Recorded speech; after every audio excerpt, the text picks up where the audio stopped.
राधे राधे दोस्तों, कैसे हैं आप लोग। बाबा का आशीर्वाद हमेशा आप लोगों पर बना रहे। मैं आपको अघोई अष्टमी व्रत की पूजा विधि और उसकी कथा के बारे में बता रही हूँ। अघोई अष्टमी का व्रत संतान की उन्नति, प्रगति और दीर्घायु के लिए होता है। यह व्रत कार्तिक कृष्ण पक्ष की अष्टमी को किया जाता है। जिस दिन दीपावली होती है उससे ठीक एक सप्ताह पूर्व उसी दिन को अघोई अष्टमी पड़ती है। अघोई अष्टमी की पूजा किस प्रकार करनी चाहिए। व्रत करने वाली स्त्री को इस दिन उपवास रखना चाहिए। शाम काल दीवार पर अष्टकोष्ठक की अघोई की पुतली रंग भरकर बनाएं। पुतली के पास सेई व सेई के बच्चे भी बनाएं। चाहें तो बना हुआ चाट बाजार से भी खरीद सकते हैं। सूर्यास्त के बाद तारे निकलने पर अघोई माता की पूजा प्रारंभ करने के लिए से पूर्व जमीन को साफ करें। फिर चौक पूरकर एक लोटे में जल भरकर एक पट्टे पर कलश की तरह रखकर पूजा करें। पूजा के लिए माताएं पहले से चांदी का एक अघोई या स्याऊ और चांदी के 2 मोती बनवाकर डोरी में डलवा लें। फिर रोली, चावल व दूध भात से अघोई का पूजन करें। जल से भरे लोटे पर स्वास्तिक बना लें।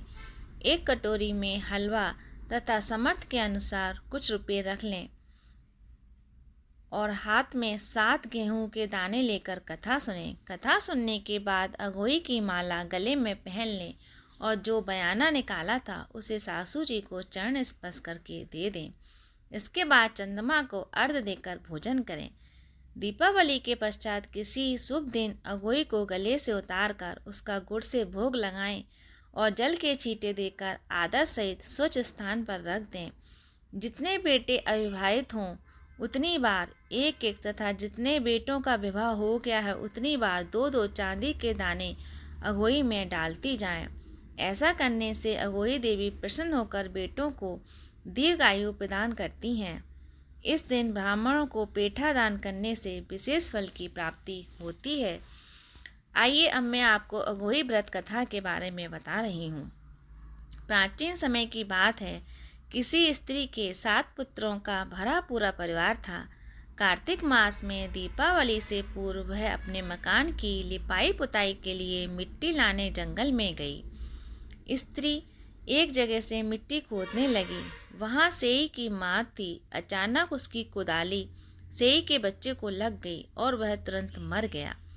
यह देखकर स्त्री दया और करुणा से भर गई, किंतु अब क्या हो सकता था। वह पश्चाताप करती हुई मिट्टी लेकर घर चली गई।